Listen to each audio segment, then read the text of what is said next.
you to convey the best and to congratulate you for having this Congress, Arel University, and personally the president.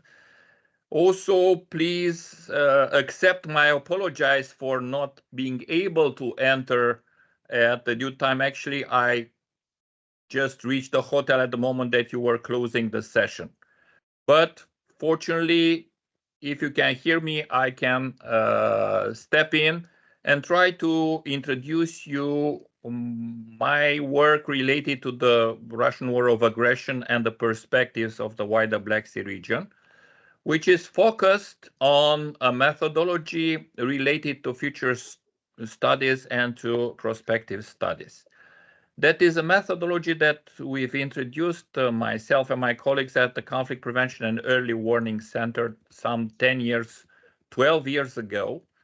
And we applied it several times till now with quite interesting outcomes. So, how is it work? Actually, it is done in steps. The first step, for sure, it's about the assessment at the moment of the analysis. Then we have a session of brainstorming, introducing all the indicators and influences that can make sense in the matter that is under question. This level, we reach 600, 900 indicators for instance, for the war in Ukraine, which has to be refined in critical indicators. Actually, we are aiming via a system of logics and eliminating actually the indicators that are duplicating or could be extracted from the ones that are left. And we are doing that type of process till we have a system of indicators which are compatible and are completing the full space. And that's what we are doing. The third phase is for each of the indicators with a number of parameters. Usually we have 2, 3, we had even 5 when it's up to the level where Russia is going to take territory of Ukraine. And we are playing the scenarios. We have reached 90 scenarios, and I'm talking about those related to continuity and to discontinuity. We have another type of scenario, which is the black swan scenarios, meaning low probability, high impact, that we are developing by using the relative certainties related to one issue at stake. In that case, the war in Ukraine.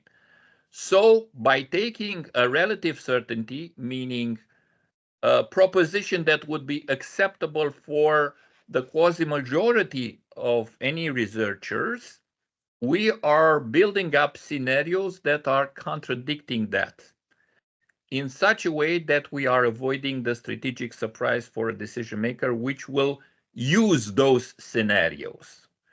So that is the stage of scenarios.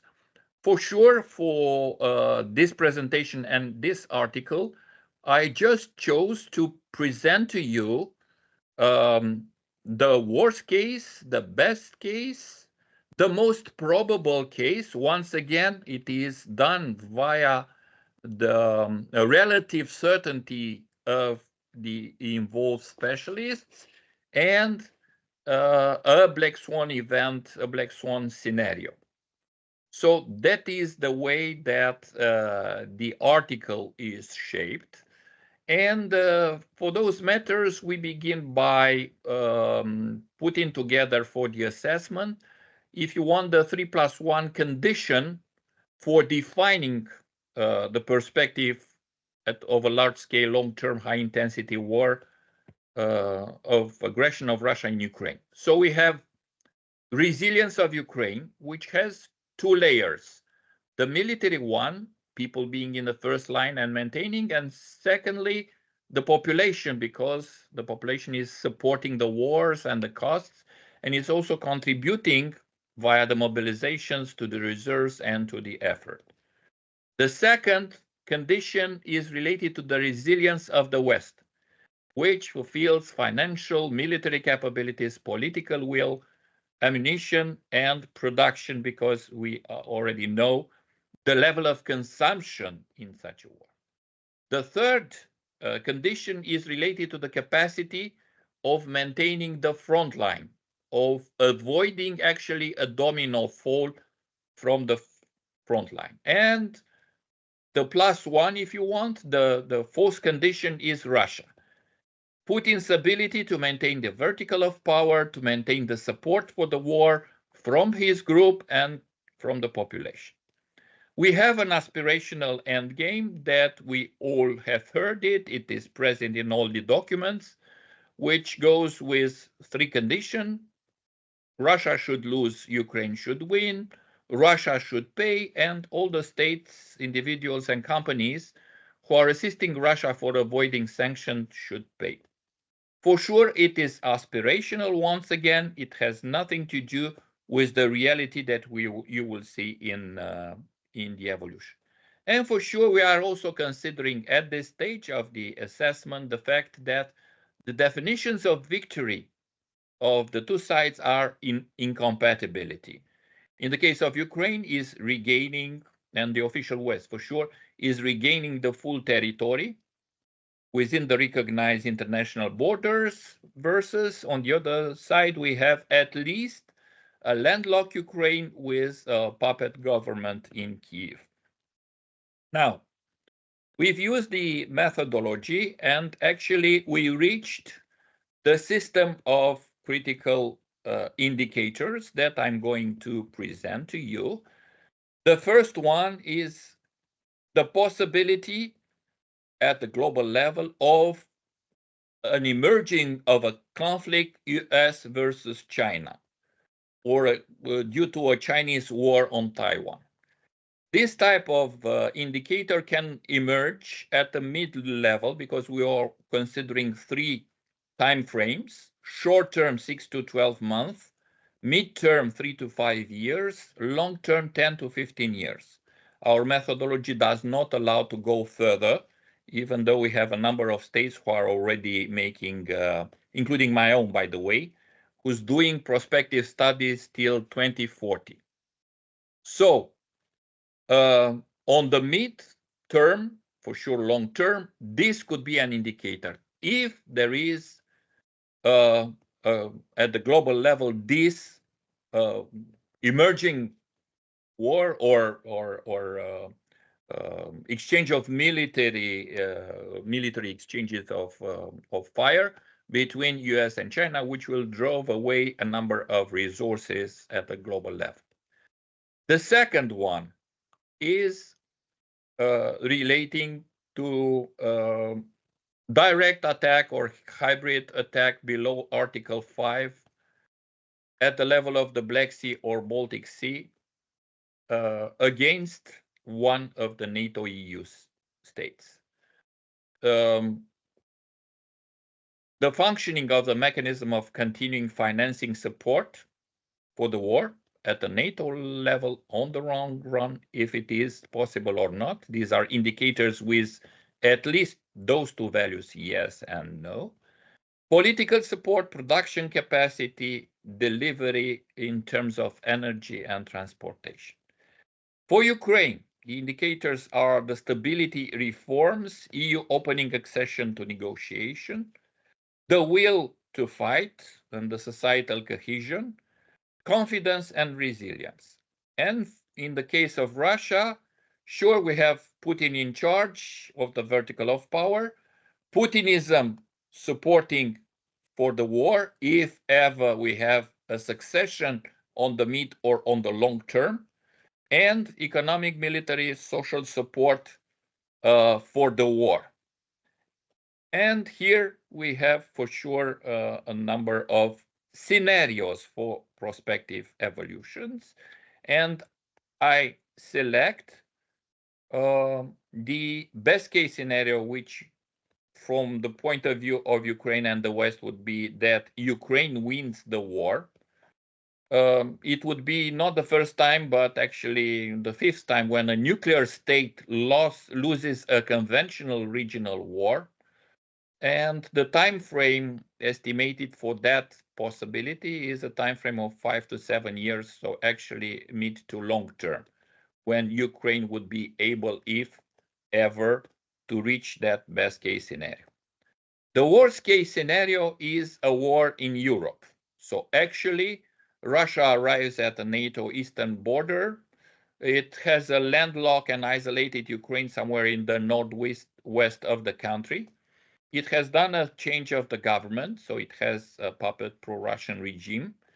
And it develops territorial claim in the Black Sea and Baltic Sea with hybrid attacks and territorial claims on land in the eastern flank as well.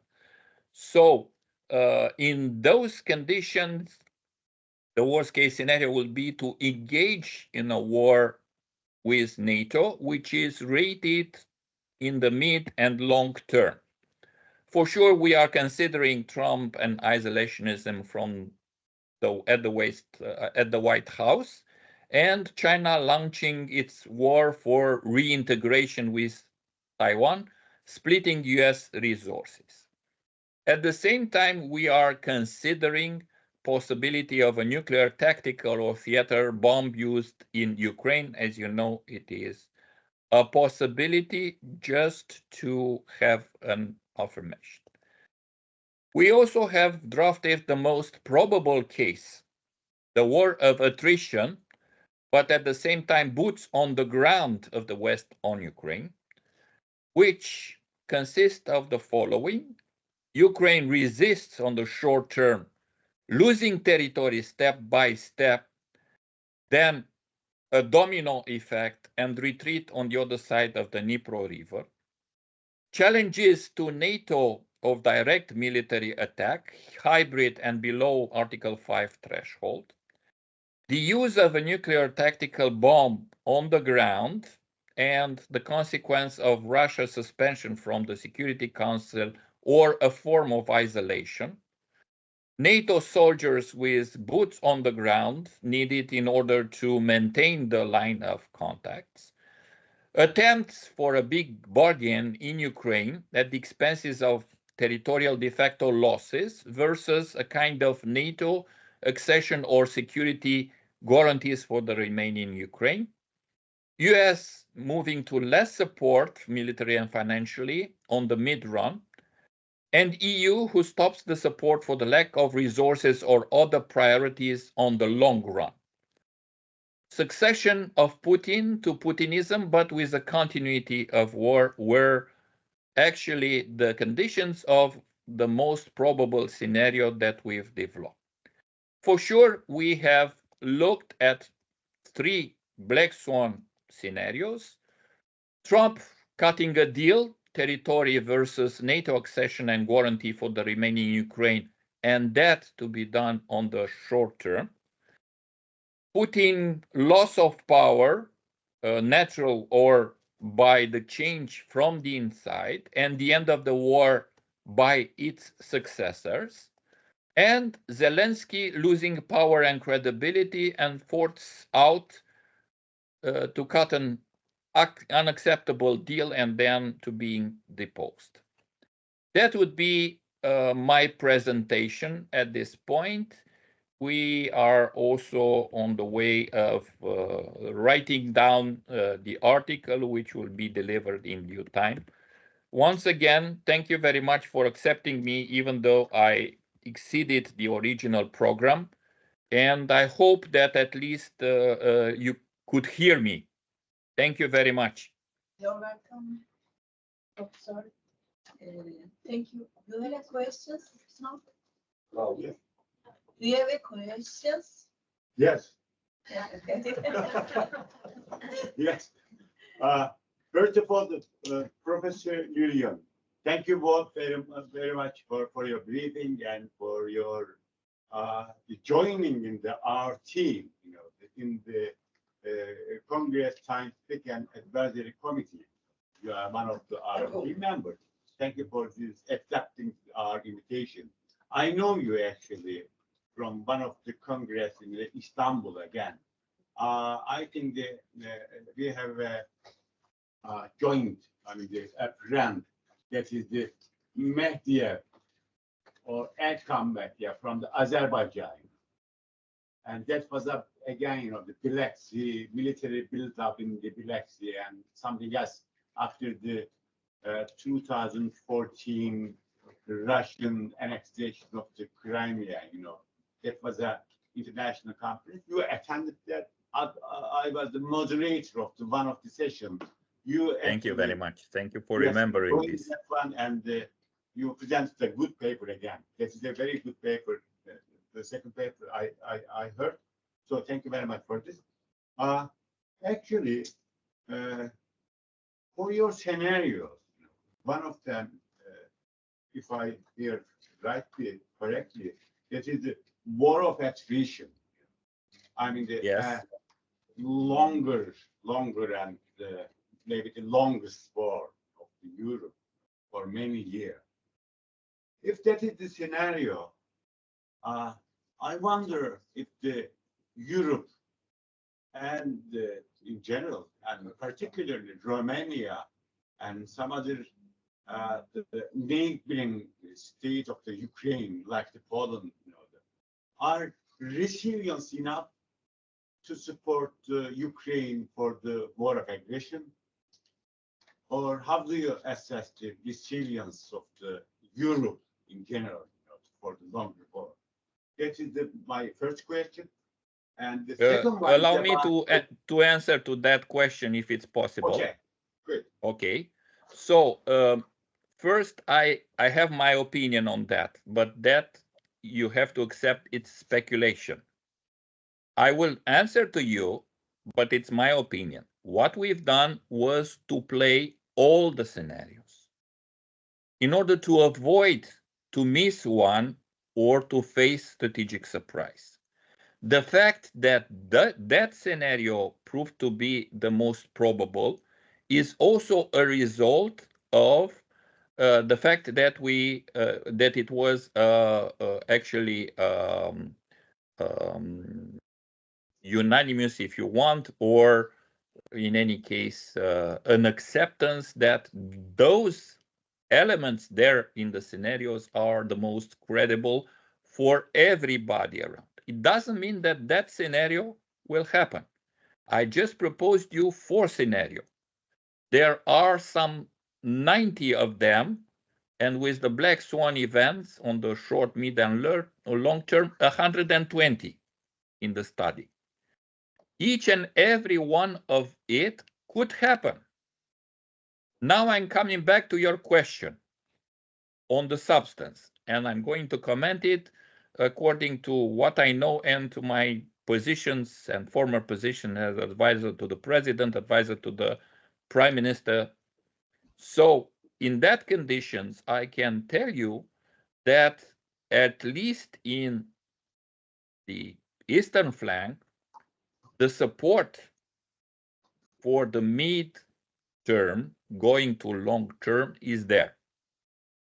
The problem is that there are a number of countries, if we are speaking about the EU, and a number of countries, actually one country, if we are speaking about NATO, who are looking differently to that perspective of being engaged all together to support Ukraine.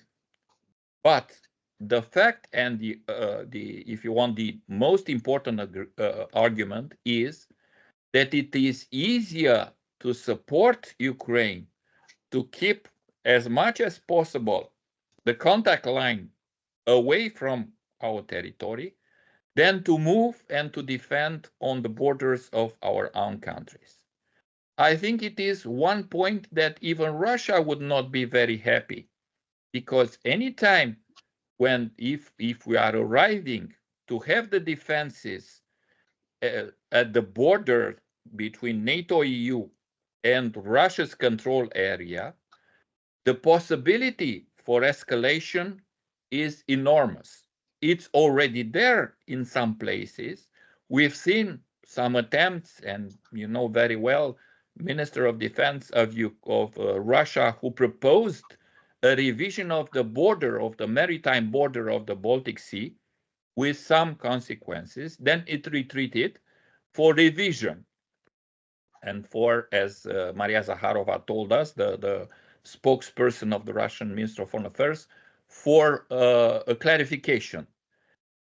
That is a possibility that could erupt in a direct confrontation involving NATO EU country, which is, as you have seen even earlier, it is a worst case scenario. Thank you very much for your first question. I'm looking forward for the second one. Yeah, thank you very much for your answer. This is the second question, is the tactical nuclear weapon. This is again one of the scenario for the Russia to use tactical nuclear warhead. But I wonder here, what do you mean by the tactical nuclear weapon? Actually, this is a question we asked themselves, but so far I couldn't find the right answer. Okay, we do have, for example, U.S. nuclear weapon for the Nagasaki and Japan.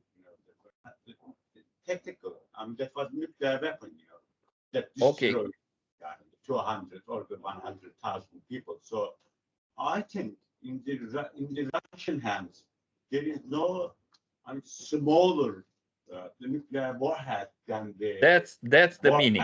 In the Nagasaki. Tactical or theater nuclear bomb is a bomb with low level of charge, which creates a 10 to 12 kilometers exception on the ground where you can't enter, but nobody can enter. It doesn't change dramatically the landscape. It is just for making a very clear statement about the seriousness of the Russian position. It also can challenge. It's not the case because we know the level of resilience of the Ukrainians, but it could have challenged the will to fight, coming especially from the pressure of the people.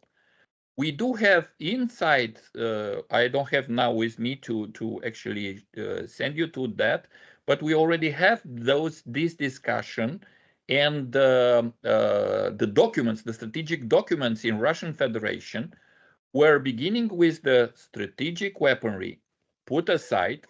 They won't go that way because we all know how it will play.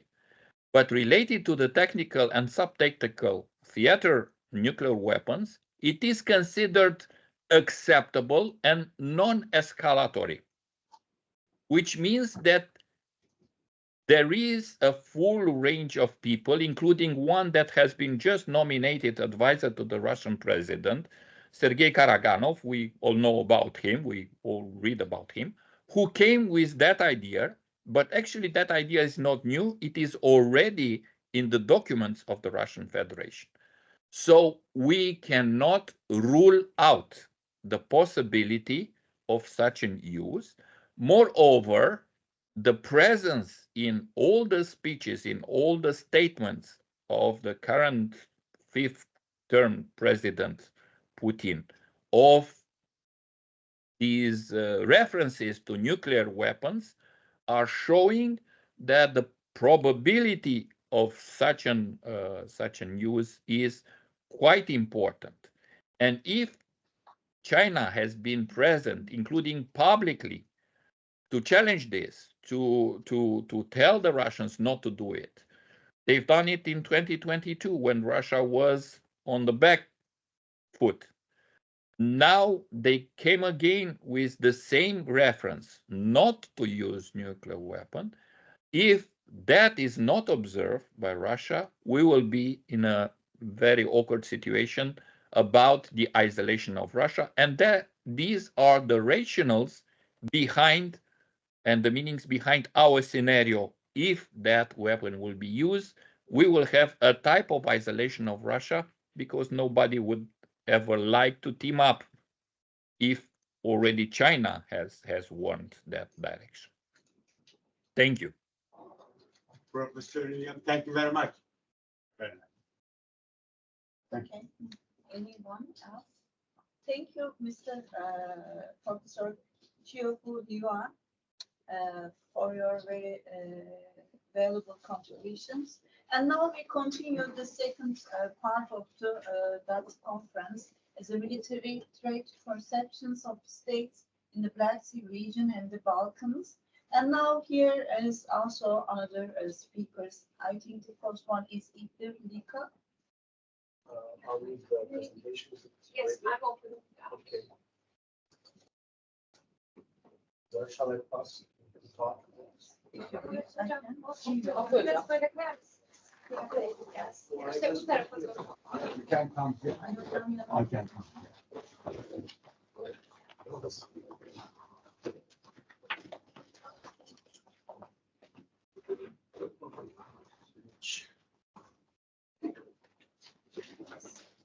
Do I have? Give you this one. Okay.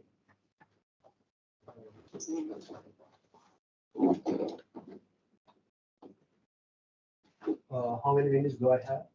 15 minutes. 50. 15. 15. Not 50. Okay. I thought that 50. And since you are in Istanbul, you have additional 15 minutes too. Bonus minutes. I should be a bit privileged, I think. Are you ready? Yeah. Okay, let's start then. So thank you so much for handing me the floor. It's a real pleasure to be here.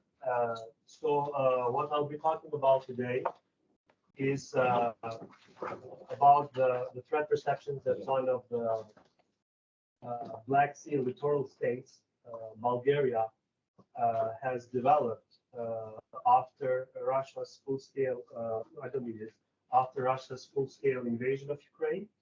I think that's very important because Bulgaria is one of the two Black Sea littoral states which is a NATO member, the other being Romania. And we had our guest from Romania who just talked before me.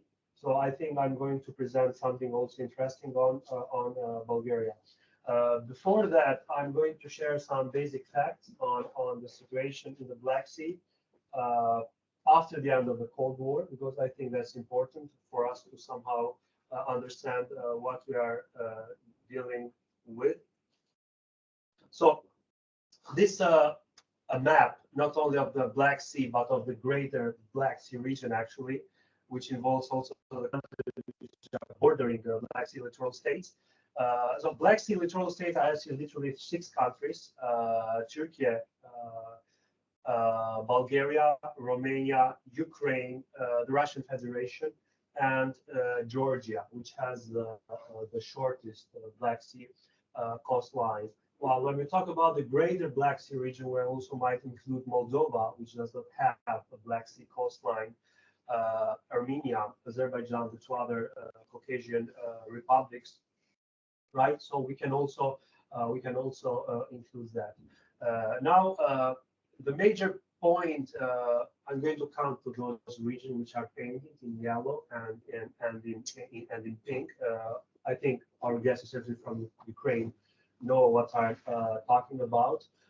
But the major issue to point here out is that the Black Sea, after the end of the Cold War, became a major fault line in the competition between Russia and the West. Right, a major fault line.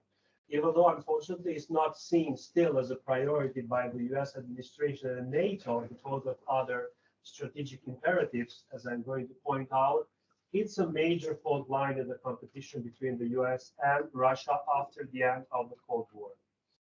Now, 2 of the countries, littoral countries, which are mentioned there, which are shown there, are NATO states, actually 3, sorry, Turkey, Bulgaria and Romania. Bulgaria and Romania becoming NATO states after the end of the Cold War, of course, because they are former communist countries and former Soviet satellites. While 2 of these countries are only EU members, which are Bulgaria and Romania. Turkey is not an EU member state yet, and we don't know if it has become. Now, what about the other 3 littoral states, which are Ukraine, Georgia, and the Russian Federation? When we look at these 3 states, the most striking part about these 3 states is that a total of 5 military conflicts have been fought amongst these these three states, Georgia, Ukraine, and Russia, since the end of the Cold War, which is a lot actually to think about. 5 military conflicts.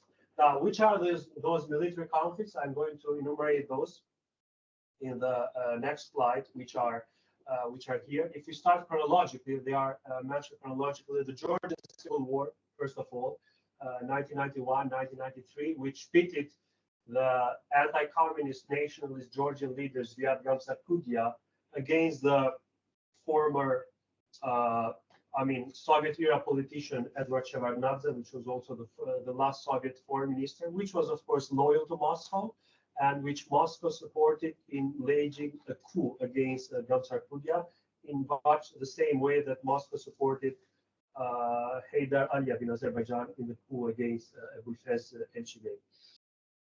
So that was a brutal civil war which ended in Gamsakhudia either killing himself or being killed by others. We still do not know. In December 1993, and Shevardnadze emerging that time as the only power broker in Georgian politics, of course, supported by Russia. To the Georgian Abkhaz War. Now let's return a bit to the slide, the first slide. So this is Abkhazia, the coastal region of Georgia, which actually has most of Georgia's Black Sea coastline. Is ethnically different from the rest of Georgia, right? And it has seen severe ethnic conflicts between this region and the Georgian government, starting from 1992 and going up to the war in 2008 between Georgia and Russia, in which Russian forces intervened and supported the secessionism in Abkhazia, and they're actually only one state in the world which recognizes the independence of Abkhazia. But pay attention here, Abkhazia holds the largest Black Sea coastline in Georgia. That's why it's very, very important for Russia, arguably more important than the other regions, the secessionist region of South Ossetia in Georgia. That was two. The third war is the Russian-Georgian War, the 5-day war in 2008, in which Russian military intervened against the pro-Western Georgian government of Mikhail Saakashvili, allegedly to support the regions of Abkhazia and South Ossetia, and Russia won the war, and still these two regions are under Russian occupation since 2008.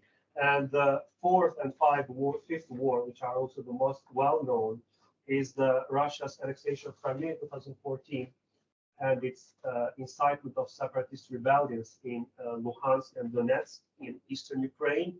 And then since February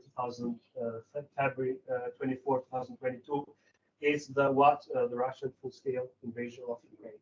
Now, if you take together all these 5 conflicts which are enlisted here, what is common among all of this is what? Russian revisionism, right? So it's not that Georgia has fought against Ukraine or Ukraine has fought against Georgia. It's that Russia has fought against these countries.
yapıyor sende.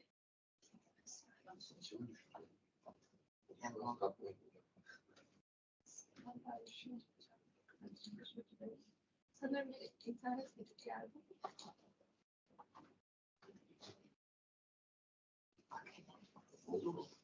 All right, we start. Okay.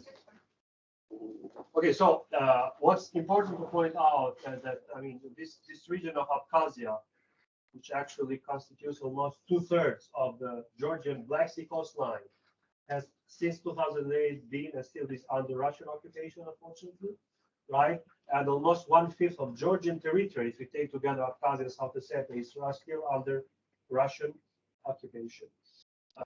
Crimea, right, since 2014, has been forcibly annexed by Russia, and this, in a sense, changed the military balance of power on the Black Sea. Why? Because as you see here, the port of Sevastopol, right, in which the Russian Black Sea Fleet is based, now is under Russian control since 2014. But not only that, Russia's full-scale invasion of Ukraine since 2022, right, a very big component of it is concentrated on the Black Sea. Why? Because if you look at the initial phases of the war, at the port cities which Russia targeted, they are very strategic. And I'm going to show here the port cities of Mariupol, here part of Donetsk, Berdyansk, part of Zaporizhia, and Kherson, right? These are the three major port cities which Russia targeted immediately after the invasion. And the reason for this is very clear. They wanted to completely isolate Ukraine from the Sea of Azov. That was the reason, right? Now, and the major strategic aim of Russia now in the war, which continues still in the present day, is to control the whole of Ukraine Black Sea coastline. This region which remains here, I'm going to show with the cursor, from Kherson, right, up to here with the border with Romania, especially the port city of Odessa, right, which is the largest Black Sea port city, which still is under Ukrainian hands. And which unfortunately Putin just declared 2 months ago that Odessa, he said, is a Russian city, which shows his imperialistic ambitions. But Odessa is still under Ukrainian hands, but it's still the unchanged ambition of Russia. So by controlling all of Ukraine's coastline, what Russia wants to ensure is that it wants to make Ukraine completely landlocked, basically. And that, if that occurs, right, the only Black Sea coastline, which in a sense will be pro-West and in a sense free, will be that of Romania here, Bulgaria, and of course the longest coastline, which is that of Turkey, right, extending from the border with Bulgaria up to Batumi. Now let me return now to my topic after this brief background in Bulgaria. Now, why Bulgaria is important, as I told, it's one of the two Black Sea coast littoral states, which is a NATO member, one of the three NATO members, one of the two, which is an EU member. Now, Bulgaria, of course, has had a complex relationship with Russia. It's by far the most subservient up to the point that at once, during the Soviet period, Bulgaria contemplated Fyodor Zhivkov to become Soviet Union 16th republic, right? That's how subservient it was. But after the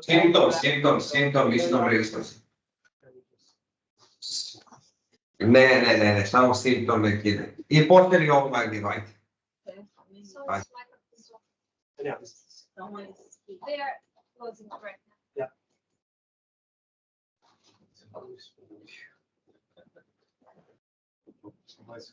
Oh, we can run. It's hard voice. Would you like to close it? There is good. Yeah. Voice, the voice. So after the end of the Cold War, that foreign policy changed completely because Bulgaria turns, I mean, in a sense, unconditionally towards the West by becoming first a NATO member 2004 and then 2007 an EU member. But it has always sought to keep good relations with Russia, at least not hostile relations.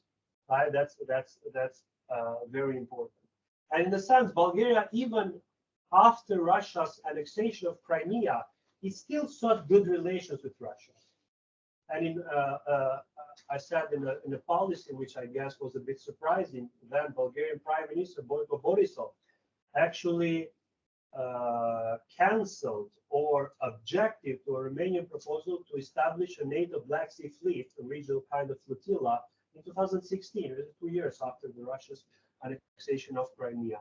But everything changed in an upside-down fashion after Russia's full-scale invasion of Ukraine in 2022, in which actually, if you look to the survey, to the polling data after 2022, a majority of Bulgarians, which are generally very Russophile population, Slavic population, actually turned against Russia and in a sense perceived Russia as a major threat to their country's security. And when the full scale of invasion actually happened started in February 2022, then Bulgaria had a four-party coalition government led by a very pro-Western prime minister, which is not anymore the case. Back then it was Kirill Petkov with Rosen Vasilev, but he was the most important, the prime minister. We actually engaged in a series of policies which were very, very much pro-Western and anti-Russian. For example, he joined the EU sanctions and the Western sanctions against Russia. He expelled almost 70 Russian diplomats from Bulgaria. He fired his own defense minister, Stevan Yanev, back then, because he parroted Putin's languages that what is expressed in Ukraine is not a war, but it's a special military operation. And most importantly, by using intermediaries, Bulgaria was one of the major countries which sent weapons and fuel to Ukraine in the early stages of the war. So very pro-Western policy, which drew the ire of its coalition partner back then, the Bulgarian Socialist Party, BSP, which is the communist successor party, which is very pro-Russian, by the way. And they instrumentalized the overthrow of this government a few months later in the Bulgarian parliament. By the way, Bulgaria in the last 3 years has had an exceptionally unstable political period. In little more than 3 years, it has had 6 parliamentary elections. It's a lot, 6 parliamentary elections in just 3 years, which is 2 elections per year, right? So in a sense, Russia has also profited from this. But in this crucial months when Ukraine was invaded, Kirill Petkov, right, which was a prime minister, with huge Western support, managed to do all of this good policy in favor of Ukraine. Now, so after the invasion of Ukraine, now we'll. Okay.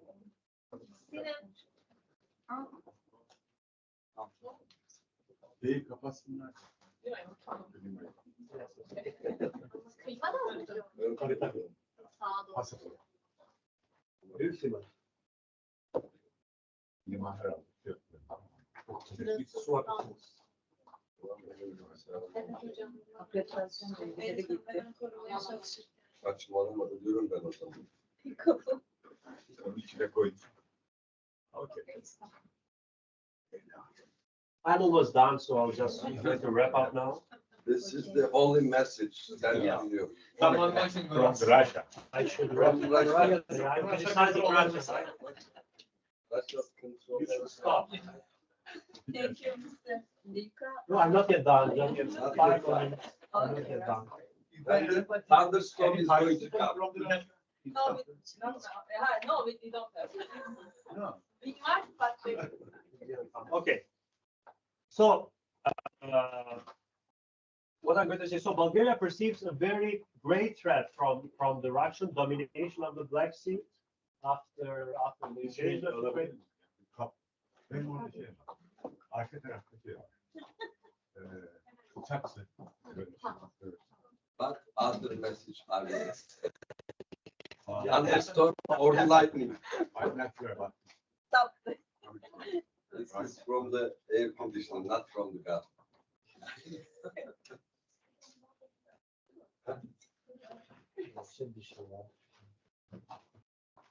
Yani ne kadar iki lisanı biliyor, başka lisanı da biliyor musun?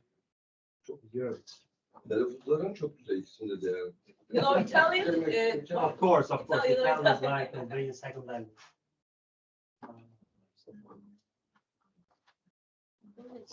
Okay, let me now finish. If Go on. you don't have any more interference from the water. It's a huge threat from Russia, Russian domination of the Black Sea. Bulgaria wants to raise the priority of this to US and NATO, but there is limits to what this can do. And the most important limit is that Turkey, in a sense, does not, or Turkey, let's use the word Turkey as an official name now. Not Turkey, Better than. right? It's better The to say name of Turkey, the- right? So, is opposed to a permanent NATO presence in the Black Sea. Major because of technical reason, because of 1936 Montreux Convention. And the Montreux Convention, because of its famous Article 18, Clause 2, it says that warships of countries which are non-Black Sea littoral state, which is most of the NATO countries except Romania, Bulgaria, and Turkey, which is the country which owns Montreux, cannot remain in the Black Sea for more than 21 days. So 21 days actually makes NATO permanent presence there impossible, basically. Right? So you see that Bulgaria is both threatened, but at the same time is very uneasy about Turkey itself assuming a larger security role in the Black Sea security, both because of the Montreux Convention, but also because of the reason that Bulgarian elites themselves are suspicious of Turkish elites because of very, very historical reasons. And with that, I'm going to stop. Thank you so much for your attention. And if you have any questions, I may take them now or later. It's up to you. Up to you. Do you have any questions? Actually, the Bulgarians, Mr. Vika, Yeah. is the role is actually, according to the current economies, so much dependent on the external resources. Therefore, Bulgaria wants to be a mediator role in this conflict, not to be actively involved like in Romania. The Romania is chosen as a base, military base of NATO Yeah. now. Romania is much more hostile to Russia than Bulgaria is. So Bulgaria is trying still to keep good relations. Because during the Cold War Yeah. period, Bulgarian espionage is also working as a part of the Russian KGB. Therefore, there's a so close relationship actually in the deep state. And, It's still there is. It's still there is. yeah, therefore, maybe Bulgaria is a like a moderator role between the NATO. The truth is that Bulgaria fears Russia very much. Or right? Trojan horse. Yeah, We can say Bulgaria that. fears Russia very much, so they know their limits, so they are not trying to push themselves off limits. Yeah. Yes, they are pro-Western, but they don't want to be so hostile to Russia as Romania is becoming actually, right? So And also the Montreux, maybe the Tuna rivers. They want to be also used to Tuna rivers from the, yes, the new in English. Yeah. The Nova, in here is also there are some plans about this Dunova rivers usage instead of the Dardanelles and Istanbul Straits.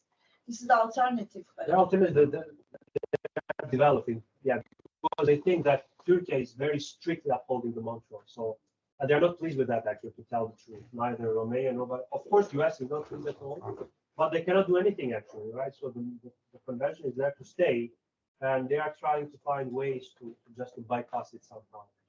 Yeah, I think that the NATO, some countries are looking for the alternative ways, except the Montreux agreements. Thank you for your. Thank you so much. contributions. I have one question. What is Bulgaria's contribution to this Bucharest 9 treaties initiatives which are put forth by the European Union countries? To what extent do they participate? It's not a big participation. As I told you, they are very fearful of Russia. So they are very, very trying to keep themselves within the limits. Actually, what they did most, in just, I think, a few months ago, January 2024, they signed an agreement with Turkey and Romania to clear the Black Sea of mines. That's what an important agreement. It was, I think, the Mine Countermeasure Task Force, Black Sea. So they are doing this, but I don't think they are going to go further than that. Especially because they are very unstable now. Since 3 years, they do not have a government. They are dealing with caretaker government since, every 6 months.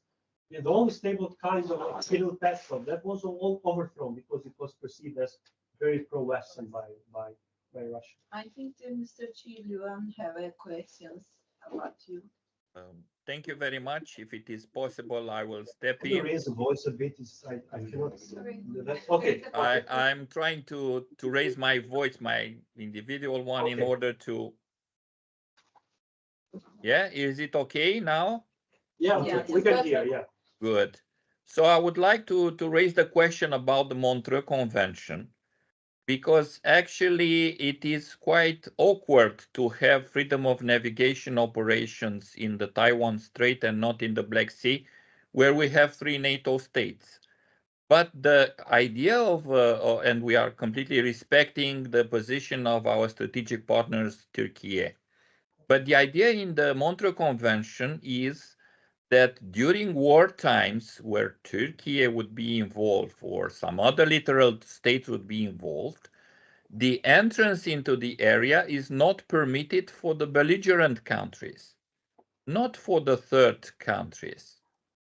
There is a provision which says, except if Turkey feels itself, perceives itself as a threat, if somebody else would enter.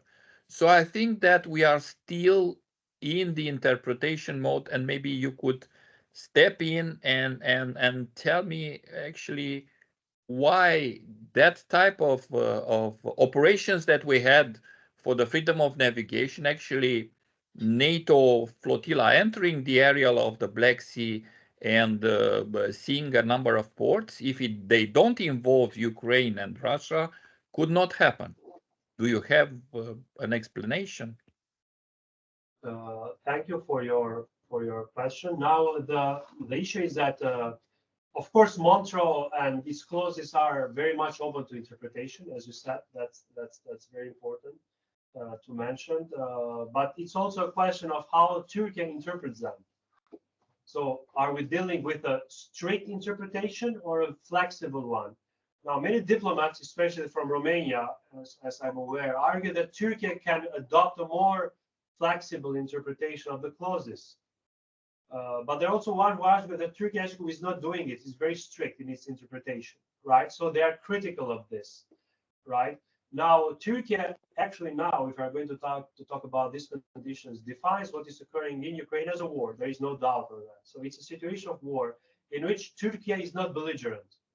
That's very important, because if Turkey was belligerent or perceived itself under imminent threat, then it can do whatever it wants, right? Cannot permit anyone. Everything is under the discretion of this government. But because Turkey is not belligerent and does not perceive itself, at least officially, to be under any imminent threat, I think it has the room to be more flexible in its interpretation. And is it being? Again, it's open to discussion. I mean, if you ask me, not so much. It can be more flexible, right? Because that clause of 21 days is still there. So, I mean, the warships of NATO member countries, which are non-littoral, which is basically most of the NATO, right, cannot stay there for more than 21 days, which is a very, very I mean, it's a very strict limitation, I would say, because to develop some kind of a more sustainable security architecture and order in the region, I mean, you need something more permanent there than 21 days. I mean, 21 days is a joke, if you think about that. And I'm going to bring to your mind what happened in 2016 when Romania, your country, right, proposed this regional flotilla of NATO, but which both Bulgaria and Turkey opposed back then. Actually, Turkey Bulgaria first and foremost. But Bulgaria, it actually initially accepted, but then it bowed to Russian pressure and canceled it, opposed to it, which again comes from our argument that Boyko Borisov knows his limits. He's part of the establishment there, and so he knows that he cannot go very further in opposing Russia. But back then, 2006, it was also a period when Turkey and Russia themselves were having bad relations. So in a sense, Borisov was caught up in this power struggle between Putin and Erdogan, and in a sense, he bowed to Russian pressure and he canceled this Romanian proposal for a Black Sea flotilla. But the basic point is, if you ask me, I think, yes, Turkey could be a bit more flexible in its interpretation of Montreux, because we are dealing with a very huge Russian threat in the Black Sea. I mean, as I told you, Russia was completely to landlock Ukraine, and then would raise the prospect of the Black Sea being completely a Russian lake, which is in nobody's interest, of course. Thank you very much. Thank you. Is there any questions? I don't think so. Now, Mitko Armodov is going to present North Macedonia security threats in the third decade of the 21st century, institutional and political framework as a key determinant of instability. Yes. Thank you very much. I hope so. You hear me well. Yes. Yeah. Biraz daha.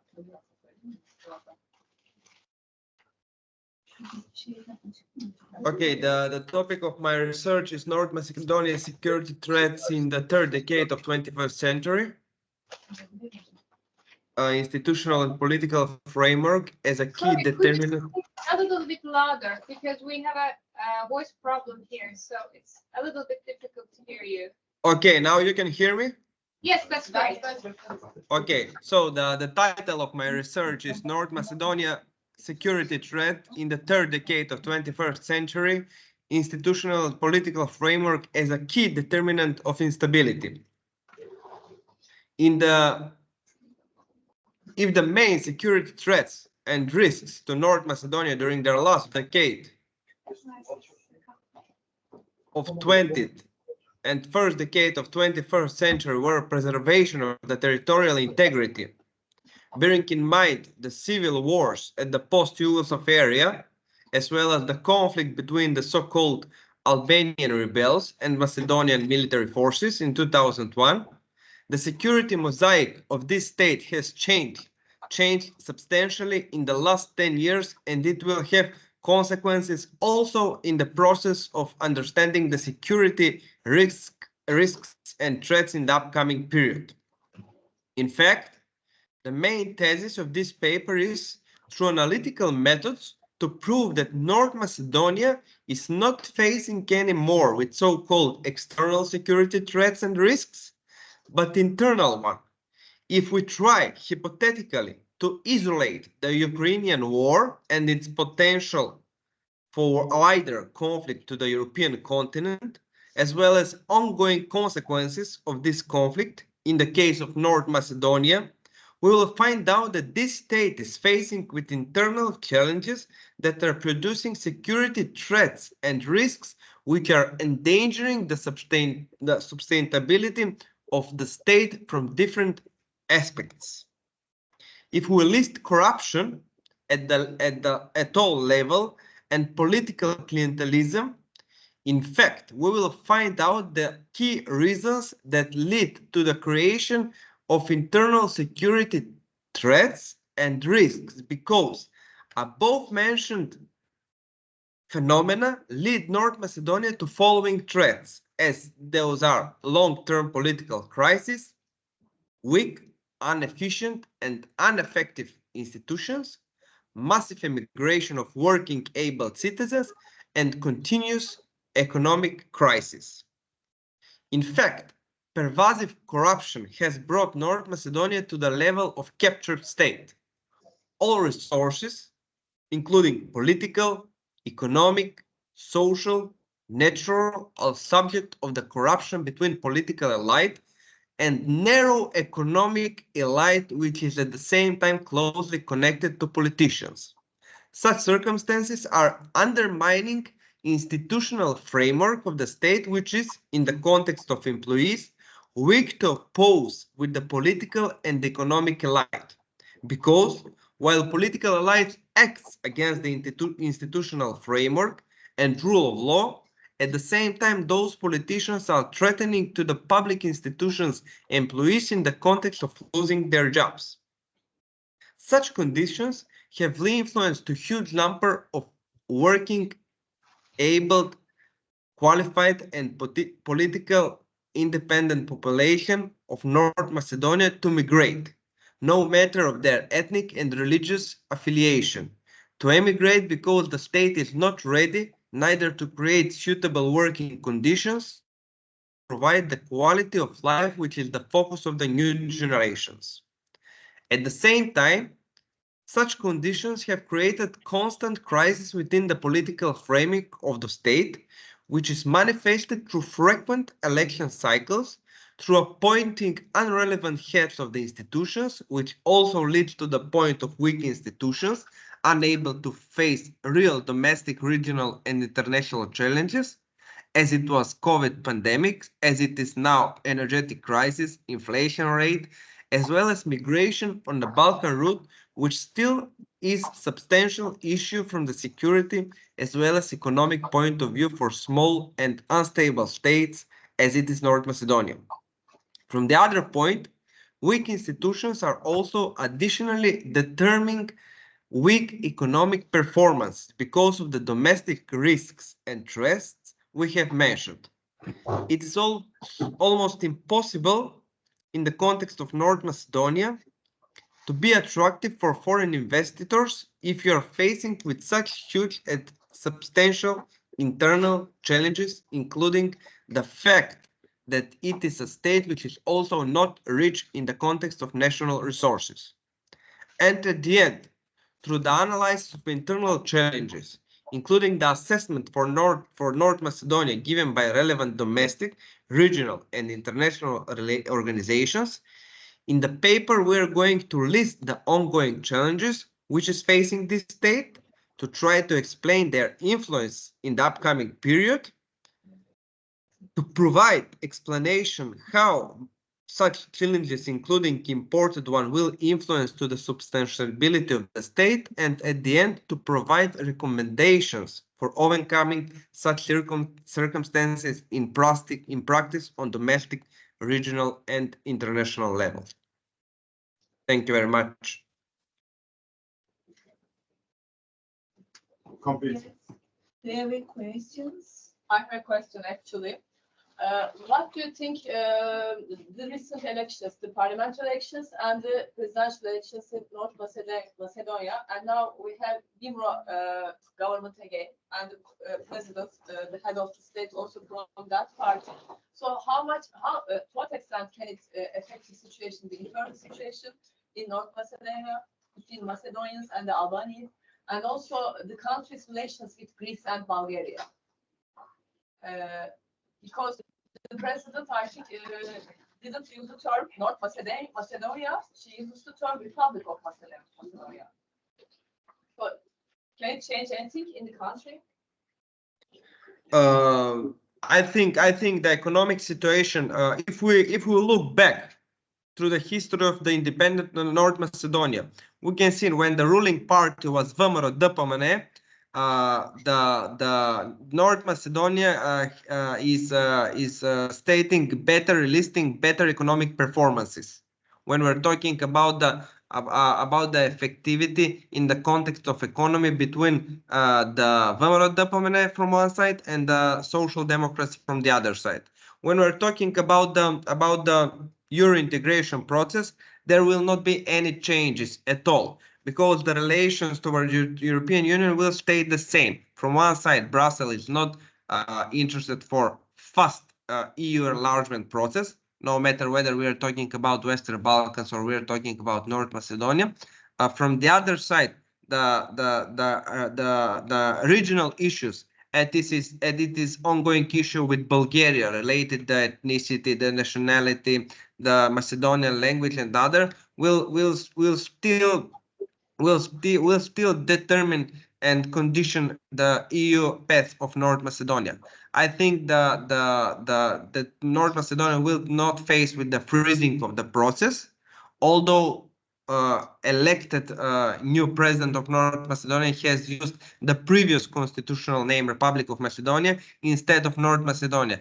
In later statements given by the new president, she stated that he will use officially in the context of documents, will use the new constitutional name, but from the point of freedom of expression, she will use, I suppose, on internal level, the old constitutional name, and that context, it will not have substantial changes when we are talking about the European path of North Macedonia or the relations between Skopje and Athens and Skopje and Sofia. Thank you. Do you have any questions? Thank you for Mitko Arnoldu. And now, Mr. Leonid Polyakov.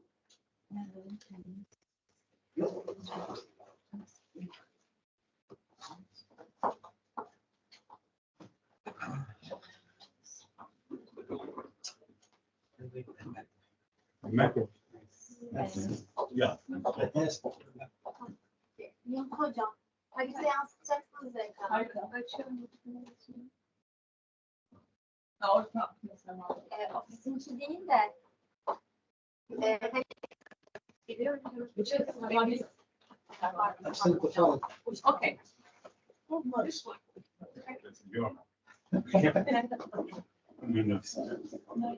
It's our map. Okay.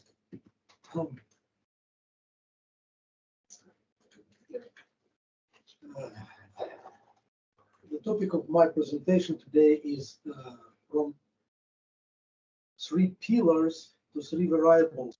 One is complexity, regional military security,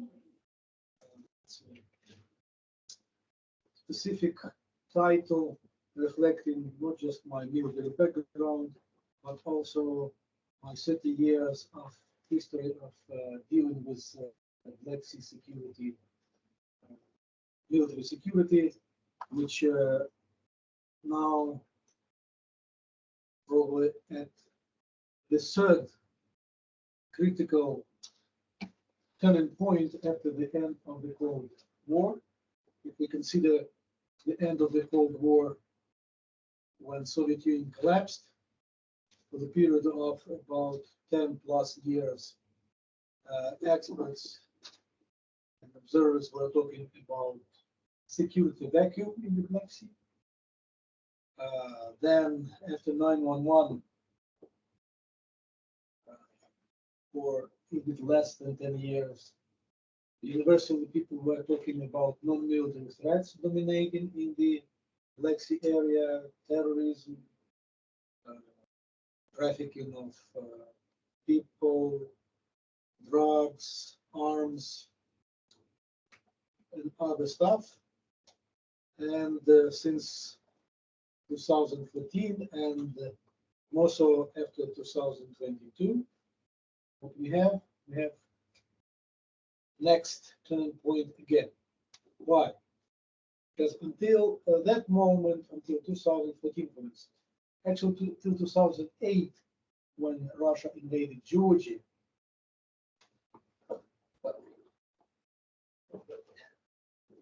difficult to put firewall on historical developments, especially that of that scale. The military instruments in security area of the Black Sea started dominating and culminating in 2022. Until that, we could discuss the role of three pillars of security architecture: Turkey, Russia, United States, NATO, the West. Let's put it NATO. What happened in 2022, and especially, which is more visible by this moment, third year of the war with Russia and Ukraine, that Turkey still potentially, well, still is and potentially would remain the pillar of security because it is militarily is on the rise. It is conducting quite flexible security policies. It has intensive economic relations with Russia, but on the opposite, no military but intensive military relations with Ukraine. Selling weapons, developing new future platforms like maybe heard such platforms like Akinci, Kinzilema. Akıncı. Yes. Turkish. It's not my native. I call it how we call it. That is the natural pronunciation. Akıncı. Akinci, thank you. I will remember. Okay, and if nothing bad happens with Turkey, like maybe next military coup or major earthquake, I hope it will not. Turkey will remain a pillar for the future. The same with some redistribution of influence with NATO, especially when Bulgaria and Romania became NATO countries, and now when the role of United States for different reasons is probably on decline, in spite of the fact that in December last year, in the Presidential Appropriation Act, there was a special point devoted to reinstating the role of the United States in the Black Sea, but mostly through non-military instruments, not military. Romania is on the rise, and interestingly for you maybe, France and the United Kingdom also have a chance to have greater role in the Black Sea because they are more and more supporting Ukraine. They allowed Ukraine to inflict strikes on the Russia with storm shadows and scalps, cruise missiles from Britain and France, and they do all of many other things in support of Ukraine, including the declaration by the President Macron that in case Russia is trying to occupy Odessa, France will send troops on the territory of Ukraine, which in the longer terms will preserve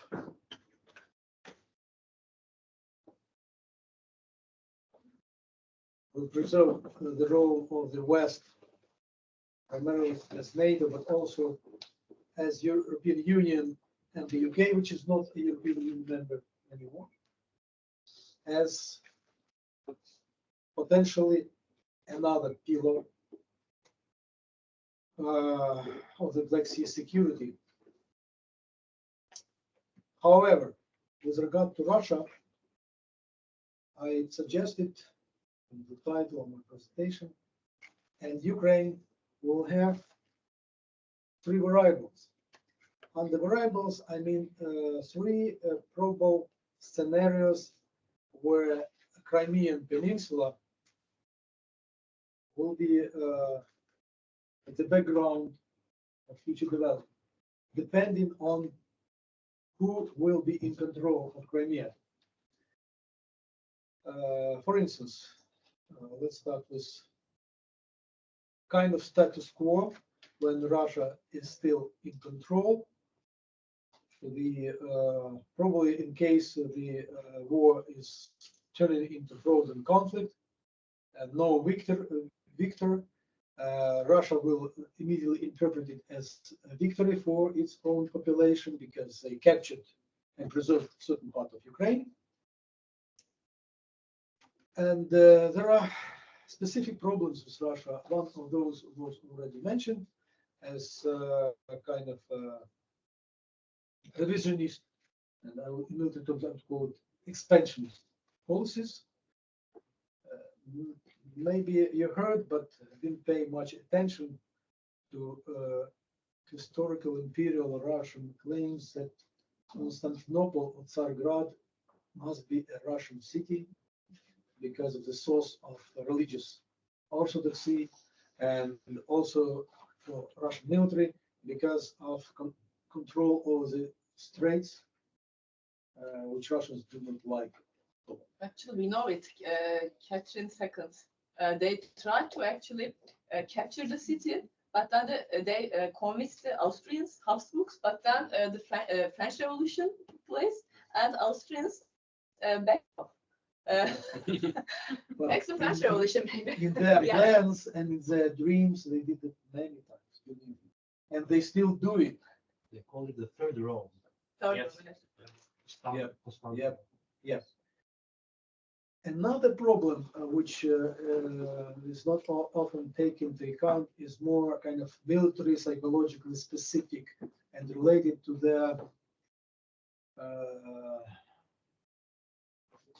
kind of indoctrination of their how their military is thinking. To some extent, Chinese have similar thinking, but it's a different story. Their propaganda and their education bring up, they inflate some kind of successful historical events. Number one, victory in the World War II, but also the occupation of Crimea. They remember liberation of Bulgaria. They also talk about other things they consider very successful. What makes it deficient, they never talk about campaigns they lost, which creates a special psychological mythology that Russians are always successful. And in their planning, let's finish this thinking. In their planning, they often underestimate their opponent, and then they lose, like in World War One, like in Crimean War, and are potentially they are on the way to lose in Ukraine as well, because everyone knows that there was a plan for them. Actually, the plan was 2 weeks to occupy all Ukraine under control. Some Americans were talking that they are able in 3 days and so on. Anyway, they chronically underestimate the resistance they will face, but this balance in estimation, military planning, makes them more aggressive. They try to overjump their capability because the military strategies and plans should be harmonized in terms of interests and capabilities. So their interests are inflated, their capabilities typically are underestimated in their planning. So if they remain in control of the Black Sea, Russia will be emboldened. We are great again. And the probability of the next war or conflict, if you will, with whoever they will choose, will be very high under this first variability. Why the Putin regime never celebrates the October 1917 Bolshevik Revolution? Because of historical ambitions of Putin himself. Putin wants himself to be remembered in the history and the power of Russian imperial, mostly figures like Peter the Great, the Tsars. And he is kind of a restoring greatness of Russian Empire. And Bolsheviks, in his understanding, were not good because they destroyed Russian Empire. Because of this destruction, Russian Empire was on decline. Ultimately lost Ukraine, Poland, Finland, Central Asia, Caucasus Republic, because all that was in the possession. In 1914, Warsaw was city of Russian Empire. Helsinki was city of Russian Empire, and so on and so forth. This is mostly yes, and because Putin also likes Stalin. Stalin was a Bolshevik because Stalin brought back all these territories to Russia to some extent. That's why he likes the only Bolshevik he likes as a ruler. Yes, as style of ruling, not as a Bolshevik. A role model. Okay. But it's secondary. His first interest is to come into remain in history as the great Catherine the Great, imperial Russian. Yes. Ivan Kalitazov, such a person in history who united Russian lands several decades before Peter the Great, and someone said that Putin liked to be in the throne person. And he actually wants to return Soviet Union. In a sense, yes, it makes sense why he doesn't celebrate the Bolshevik Revolution. The second variability, if Ukraine with support of its partners in the south, in the west, and actually in the east, because Japan, Taiwan, Australia, South Korea are also among the supporters of Ukraine. Liberates Crimea. We have a good chance with that. You may know that by this day, Russians already have withdrawn all their combat ships to North Seas and left only obsolete and auxiliary ships in Sevastopol. And we did that basically on our own, partly with support of these British and French cruise missiles, but mostly with sea drones of different types, which we continue to improve and develop, of Ukrainian design. So if Ukraine will regain control over Crimea, but Russian regime and the Russian state is still there as it is. Will it be prudently to expect that Russia somehow will become a peaceful state, never thinking about regaining its control over the Black Sea, and never trying to rebuild its military strengths and start maybe not exactly in Crimea, but maybe taking Georgia under control, which is also part of Black Sea security architecture. And right now, you know what is going on in Georgia, who is in control politically, and there's a real threat that if not immediately in Ukraine, but maybe in Caucasus or in some other difficult to invent Kazakhstan maybe? Kazakhstan? Can there be a problem there because of the? It's not a little bit further from Black Sea, maybe, but we are talking about Black Sea security. Also in general, Russian expansion. Kazakhstan behave like Georgia. They'll know they'll face the same Yeah. problems. Yeah, I They are will very not be helpful talking as well. today about Balkans. Visit President Xi in Hungary, in Serbia. Hungary, Serbia, and France, only through countries. Yeah, I know, but what is going on in North Macedonia and Chernobyl, Montenegro. Montenegro also is concerning some. Can I ask a question? Another question? Or do you want? Or you maybe let me finish. You're very. So second scenario, even if Ukraine will gain control, but not provided with security guarantees, better than under Budapest memorandum, maybe less dangerous, but potentially almost as dangerous as the first variability, just because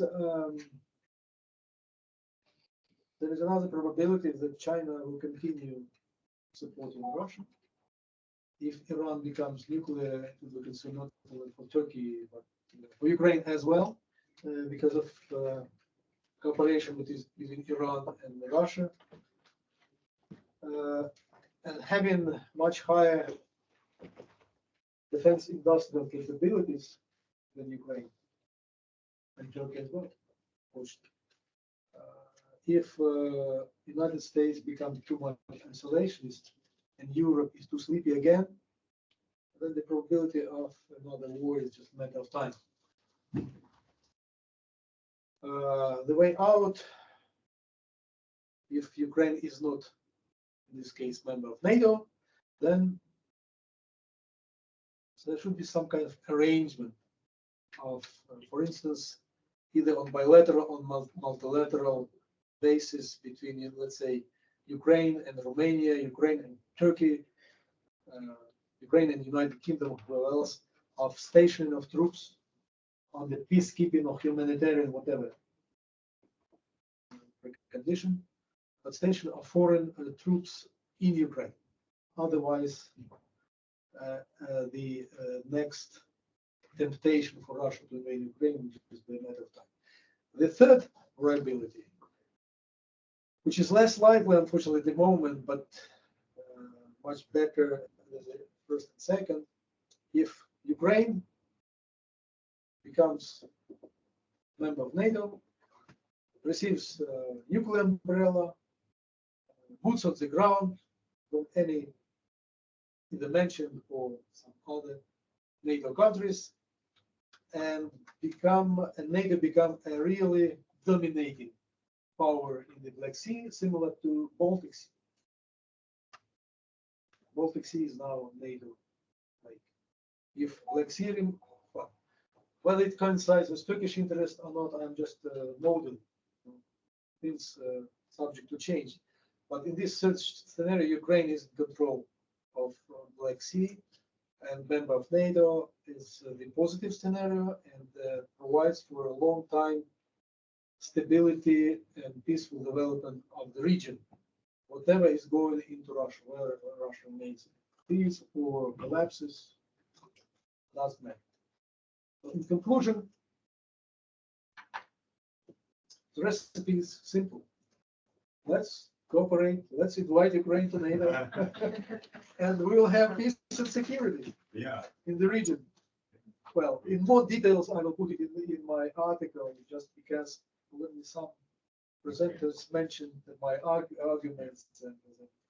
That's great. That's a great presentation. I think this is your last point. Do you have anyone questions? Do we have another I think participant? This is the last one. But our Bulgarian friends are missing. Missing all the Bulgarian friends. Yeah. But I saw a name of the Bulgarian friend there. But maybe there are questions. Yeah, I have a question, but I'm asking. Yeah, I see somebody, in the second row Mitko, at the last one. Yes. You talked last month, not Macedonia. He's not Bulgarian. Not Bulgaria. Bulgarian thinks he's Bulgarian, but he's another story. He's Macedonian. He talked about talked. North Macedonia. He talked. Mitko konuştu. İdil Bey'den sonra. Kimse yok hocam. herhalde sanki. Anyway, okay. O başka ama yani şey. Okay, anyway, yeah, that was the We have a last time. one. So, We have a one. Actually, I have a question. yes, I have a question, but if you open if you open the map again, I will ask you. Please Map. open the map. If you open the map, that's a Black Sea map, that's a good Let's map. call it a MF. Yeah, that's a good map. What that's going to call it, isn't it? Yeah. Now, I am now going back to the second part of the 1990s. Okay. Second part of the last part of the 1990s. That's the beginning of the Putin term. This is when Second Chechen War, second Chechen War, basically. 1999. What we End of the first one. End of the first one, not the start. End of Yeltsin, how Putin was Yeah. not, bazen And also I am Rusya starting with the Rusya'da. Chechen War. Yeah, that's very The important. first one, not the second one. There was no Putin. And Yeah. Russia lost the Chechen War. And the first one. And the second one, there was no chance for the Russia. So lost the North Caucasus, part of the southern North Caucasus. And now the color that area, NATO color or something else, North Caucasus. So nothing happened in Georgia. Russia didn't hit that Georgia. Georgia became the NATO member. Okay. Georgia did not become NATO. It's not in Georgia, yeah, Georgia. Kyrgyzstan. No, Georgia Yunanistan değil hocam. aspiration, Georgia to is be Partner, a NATO yani. member. You are talking about he became member of Partnership for Peace. Yeah, But he didn't become a NATO. that was the Georgian aspiration, Aspiration. several times, Yok bir şey as Turkey. hocam. İyi oldu anladık. I mean, I'm going back to the Okay, second part of the 90s and continue from the You invent this scenario. I imagine. In Yeah. time. Ha, you meant Oh, okay. yeah. We didn't understand that. Sorry, Well, sorry. behind in this, Sorry, okay. just following the Hypothetical example. hypothetically, yes, yeah. And became the NATO member. Russia did it in Canada, and Putin was nothing to do, and so Georgia became the NATO member. And then Ukraine became the NATO member and the European Union member. And Russia lost the Northern Caucasus and all the Southern Caucasus. This is the scenario. What would happen then, before Russia? Why I am asking, portraying a situation like this, I will ask that so far, we accuse Russia being a revisionist, expansionist, sometimes aggressive policy. And also, we concluded maybe so far that that is the result of personalities of Putin. But what about the geopolitical necessities for the Russia? Name average. Okay. Do we see any geopolitical justification? Your for the Russia? scenario is a little bit too hypothetical. Just think about if Yeltsin had continued Yeah, ruling, yeah, Putin yeah, had not come to power. because- All of this have occurred. Because in this case, you have to talk about United States, Germany, and other countries which were leading NATO. And at that time, their policy was Russia first. And having the Russia first policy, contrary to Russian desires to accept Georgia, Ukraine, it was kind of impossible. Because their policy at the time was Russia first. You mentioned that Russians lost first Chechen war. And it was kind of a first stage of a Russian-Chechen war because they lost battle, but they did not lose a war. They understood that it was a bit similarly like in case of Ukraine. They understood that this cavalry type of attack, they failed, and they took time, signed so-called agreements, having in mind that it's only temporary and they will never stick to this agreement. They will accumulate military power and then they win this war. So they did.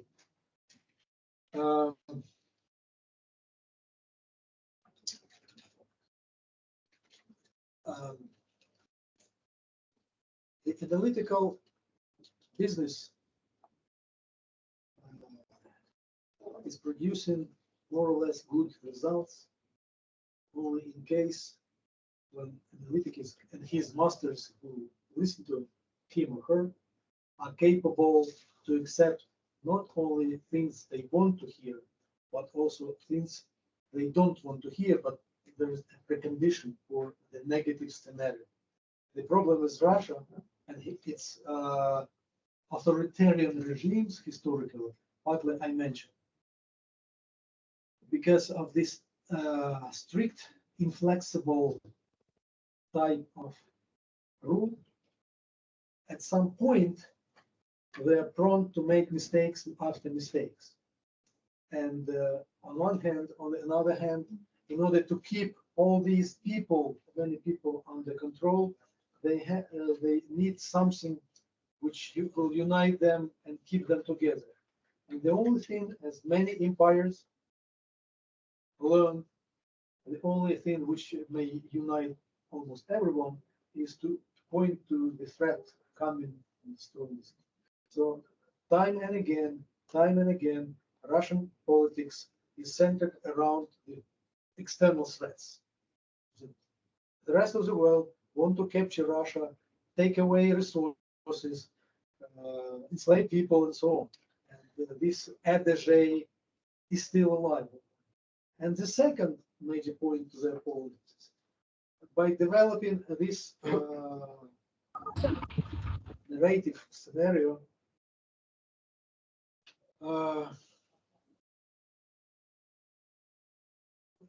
they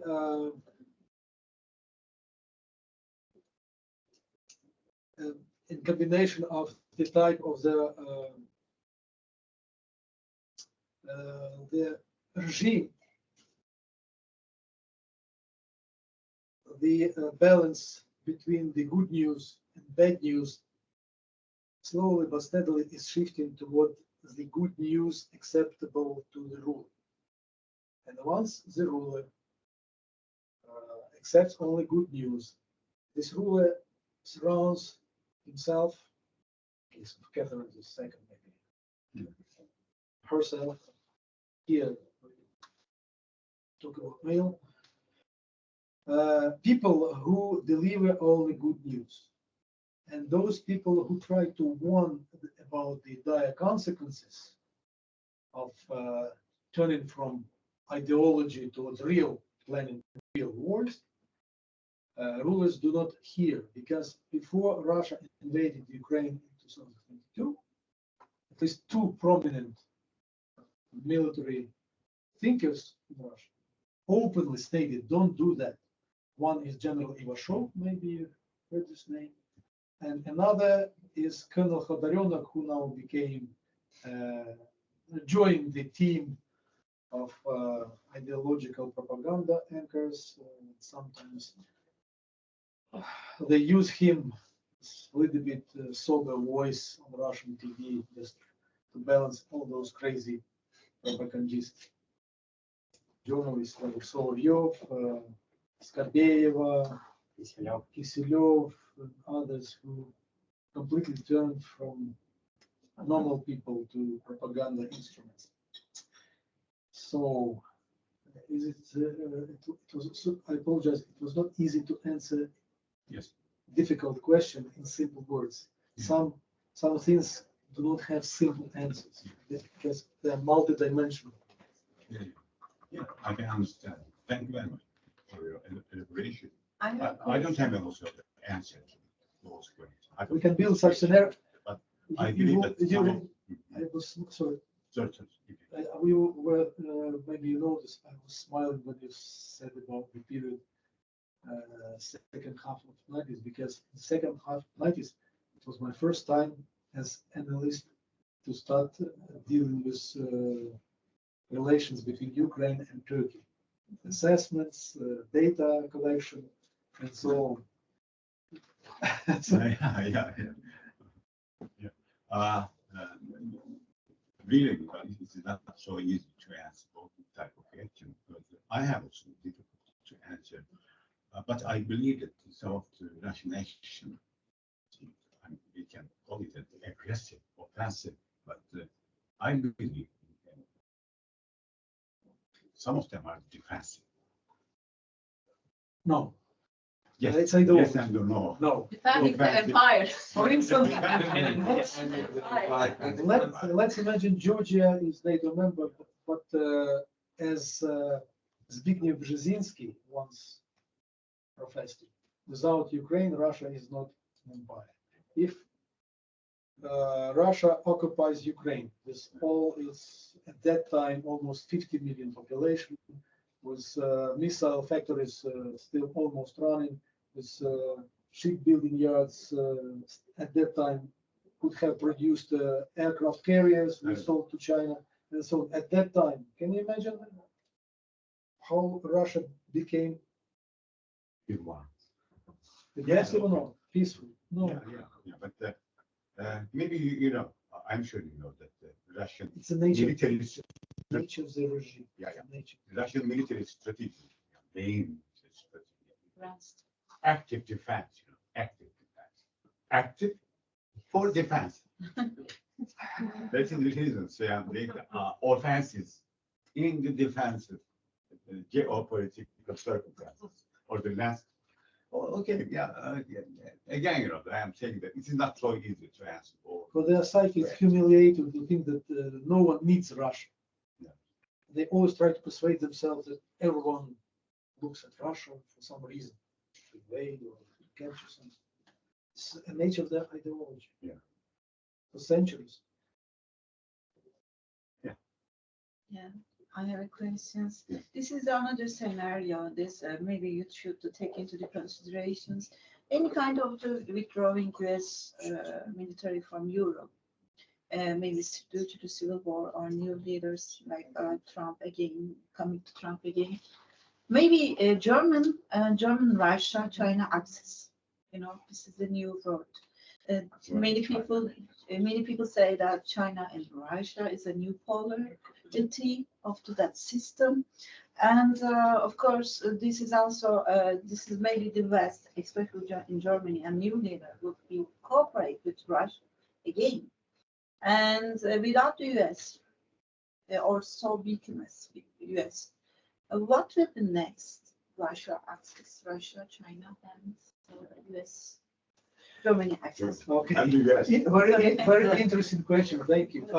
This is a Very huge good one. consideration. Very good There are a lot of in my mind, scenario you try kind of to frame is from those type of scenarios which are not easy to predict because of in the near future. still the But in 100 the distant American future, soldiers in Germany. who knows? Because if, for instance, Russia wins the war with Ukraine, what will be the ultimate conclusion of Turkey or Poland or, well, Iran, South Korea, Japan? Poland is ready to accept the new nuclear weapons into their borders. It's good to have to deal with intellectual people. Thank you. The answer immediately on what instrument can we have in order to secure themselves either from Russia or from Germany, if let's say Poland considered to be a weaker state, or maybe to unite again like 400 years ago with Ukraine and Lithuania to liberate Belarus and create yet another powerful state as Poland was in 13th, 14th, 15th centuries. Why not? Why not? Yes, So all those scenarios open the door for things, but at the doorstep there will be immediate possession of nuclear weapons. And what the world will look like if Poland becomes nuclear, then Turkey becomes nuclear, if Iran becomes nuclear, Israel already nuclear, Saudi Arabia. Saudi Arabia, Egypt. Indonesia, That's the Bulgaria. South Korea, Yeah. well, whatever. So But the new technology is also changes This the is, deterrence this this is good that you consider the probability of the scenario, but my vision is we have to think about that first of all, how to preclude this measure. Because if we fail, then the world will disappear, our planet will disappear.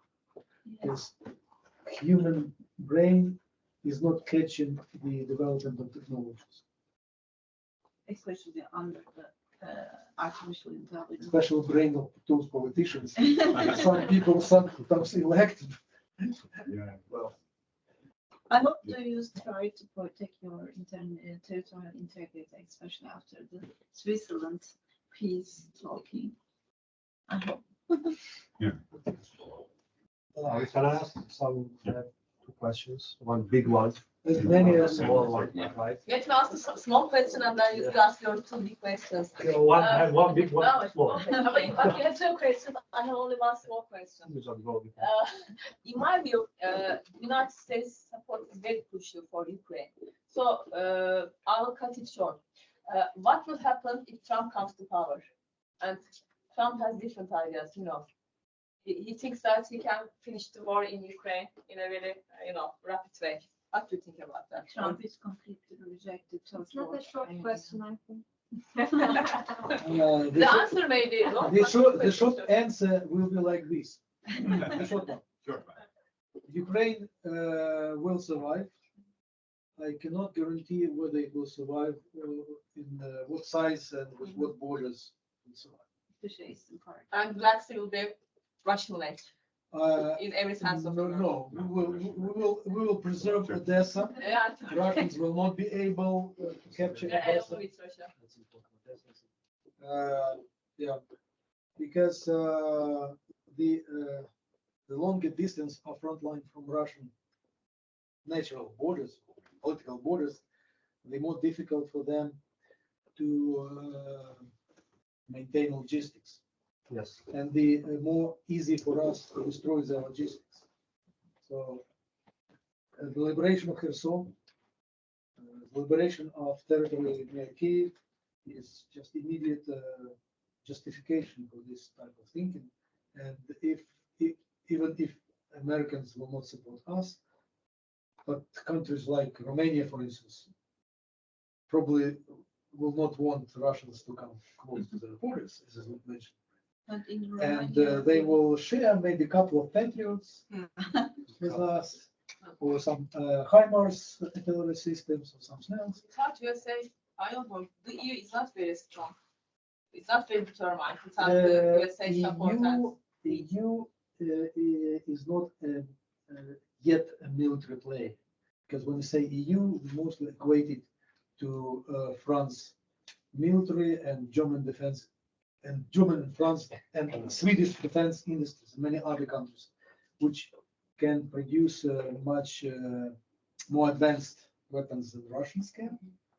And we already in Ukraine gained a lot of experience of exploitation of this and develop our own. By the way, we already strike Russian targets 2,000 kilometers deep into Russian territory. So every night in Crimea, we bomb or deliver missile strikes at airfields, at pontoon bridges near Kerch Strait and other. Well, we destroyed the Black Sea headquarters. We pushed away the combat ships from Novorossiysk, those who still afloat, because almost half already we just Damage drone down. drowned out. Thank you. Do you want to? With support of Bayraktar drones. I can. You know, it was in April 2022, and Bayraktar was distracting Russians on one side, and our two missiles delivered strike on the opposite side. Thank you. Can I ask now? Or you had? Just, please. are you ready to you left the eastern part to the Russians? To liberate. The eastern eastern part. part of Ukraine to Russians. Are you ready to give eastern part of the Russians? Yes, Luhansk Russians. Because the majority of the To see population them- are Russians actually. They No, want to be No, involved. it's Russian propaganda. It's Russian. Okay. People who speak Russians are not Russians. Ukrainian, but they speak Russian. For instance, very good example of Russian fakes. Once Putin was arguing that, look, there are 18 million Russians live in Ukraine. No, it was not true. 18% were back 20 years ago, when we had the opinion poll, considered themselves Russians. But 18% is 7 million people, not 18 million people out of 45 million. And our many people now military speak Russian, but they fight Russians. The identity in Ukraine is not directly related to what language you speak. Just because of heritage and convenience for many people from Soviet time, many people speak Russian just because it's more convenient for them. They used to speak Russian. They know Ukrainian and officials they speak Ukrainian. Continue for some time. Maybe there will be, and there is a generational change. But believe me, in no other place than Crimea until 2014, there was any majority of Russians. And even in Crimea, those people who officially considered themselves Russians, they were not. So can we say that information operation or psychological operation is not less important than the military one? Sometimes even more, because they prepare the ground, military. And before you start putting troops, you have to prepare the theater of operation, including the information. Emotional, emotional. Just to reduce, get rid of resistance of local population, for instance. Thank you. It doesn't kill the people, Information, psychological. psychological. Initially, it doesn't, but then it turns into killing people. Just instruments will be not radio, TV, or internet. Creates the environment, shapes the. Yes, I'm on, so it's the, I mean, I have this opportunity to ask you a question as a former Soviet citizen that lived during those times, and also a Ukrainian state official for some period. And that's one of the central puzzles of our discipline, that it's considered the failure to predict the collapse of Soviet Union was the dismal failure of social science. While we studied by the social science, when you cannot predict when a big multinational federation like the Soviet Union would collapse. So why did the Soviet Union collapse, according to your opinion? That's a big question. I'd love to hear from you, actually. Your opinions, of course. There are a few scientific points of view on the factors which led to collapse of the Soviet Union. You heard about the economic point of view. The Soviet Union collapsed because it could not sustain itself. Yeah. Nationalist mobilization. I'm not economist. Maybe Ivan tomorrow will give you more about economic factors. For me, as a witness, because I lived in the 70s, well, actually the 60s, but at that time I was not politically oriented. But in the 70s and in the 80s, I clearly was able to analyze the disconnect between official ideology and the reality on the ground. Official ideology was that we have a constitution with one ruling party, communist, which is advanced team of proletarians and all Soviet people. We will build communism. The rest of the capitalist world wants us to occupy and destroy all that. But in reality, rank and file people knew that Western cars better than Soviet, that Hollywood movies are more popular in the world than Soviet movies, that America is building McDonald's and jeans all over the world, and Soviet Union can offer only weapons, which may be better than Americans sometimes. In some cases, maybe it's true, but people were trying to escape from Soviet Union to the West, not vice versa. So population, and given this disconnect, when conflicts on the national grounds in Uzbekistan, in Azerbaijan, Armenia, developed, in Stalin's time, it would have been destroyed without immediate consequences. But already in late Soviet times, internal troops and KGB already were not able to clean the ground so ferociously like in Stalin's time. And communist nomenclatura, so-called, if you know this word, communist elite was already corrupt. They were hypocritical. They were officially they were declaring all those old slogans, traditional, but unofficially they tried to have the luxury life similar to Western Capitalists. capitalists.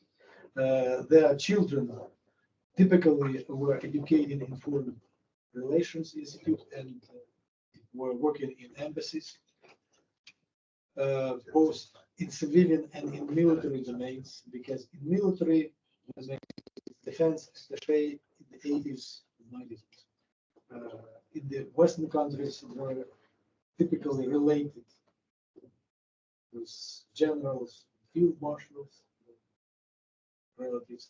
So we can continue all this degradation of official Soviet bonds. This is kind of ideology. We accept it because we live in peaceful environment. We can buy certain things already. Life was getting better. As far as look how much ideological instruments like Voice of America, Freedom, those so-called voices, which were directed to Sweden, how much they played the role for cultural and scientific elite, greater role for rank and file people, not so much. They were just subconsciously accepting that in the West, in the capitalist countries, life is better than in the Soviet Union.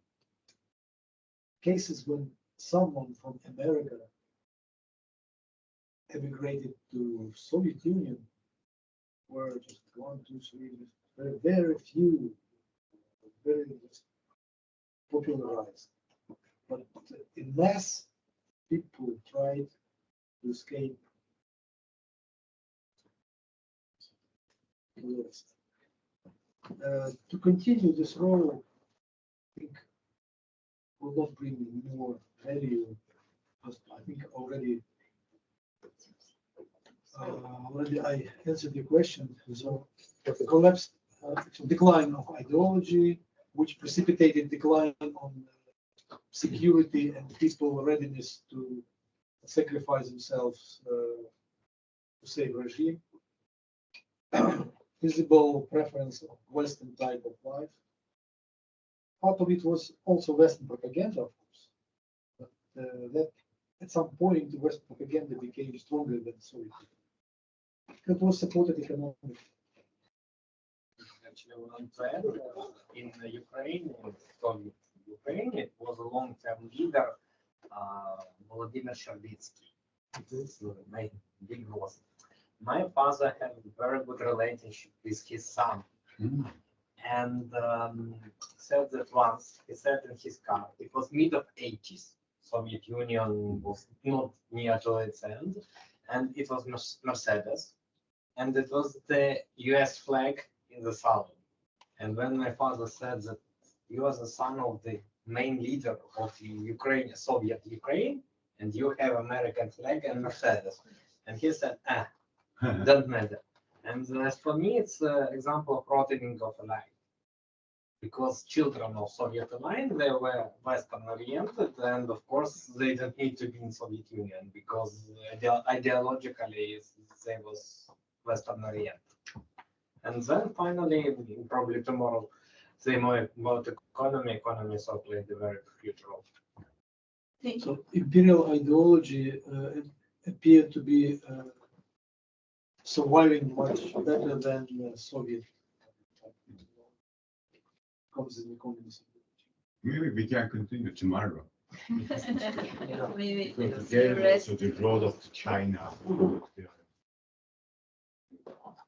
Thank you for all the participants. I think today it's the end of the day. Tomorrow you will be continue with 3 sections. What's that? We are closing. Yes, we are closing. Yeah, thank you very much. You're welcome. Uh,